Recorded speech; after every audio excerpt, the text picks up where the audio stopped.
Inside marble hallways, silver frames, polished pride. A house where weakness was spoken of like disease. A house where affection was something earned, never given. My father called it strength, I called it survival. Back then, I did not know the difference. Every dinner felt like judgment, every word measured, every smile rehearsed, every kindness carrying conditions. And somewhere between obedience and expectation, I learned a dangerous lesson. If people only value perfection, then imperfections must be hidden. So I stood straighter, spoke less, felt less, and called the silence dignity. Fear passed quietly, father to son, hand to hand, year by year. Hidden beneath silver, hidden beneath pride, hidden beneath every lesson we call tradition. Fear passed quietly, and every generation called it strength.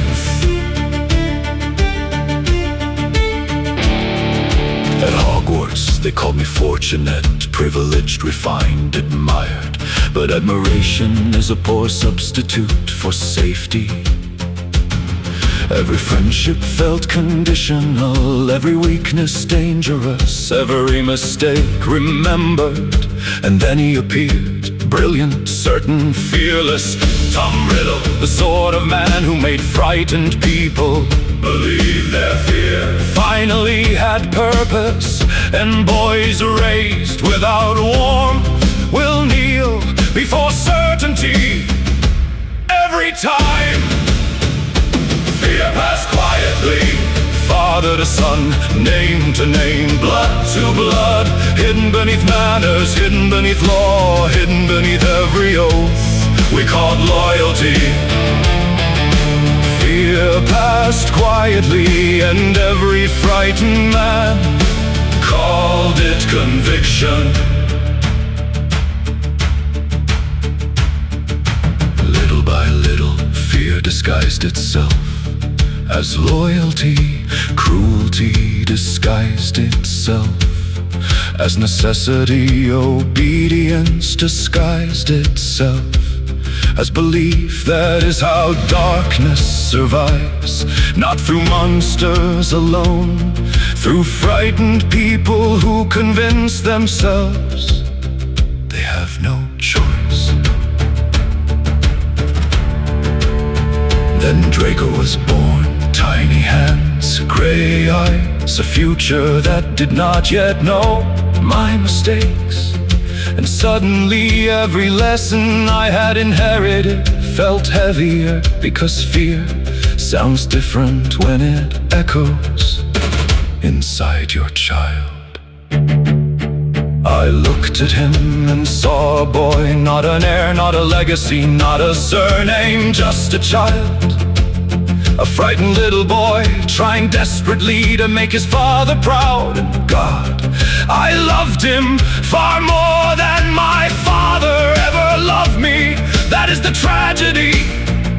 Love alone is not enough when fear teaches the language. Fear passed quietly, father to son, hand to hand, year by year. I gave him posture before comfort, perfection before honesty, control before vulnerability.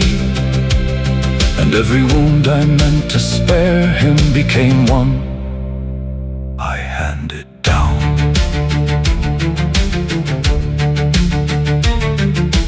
Narcissa knew, she always knew, the sleepless pacing, the silence, the shaking hands, the way I stared into empty fires long after everyone else had gone to bed.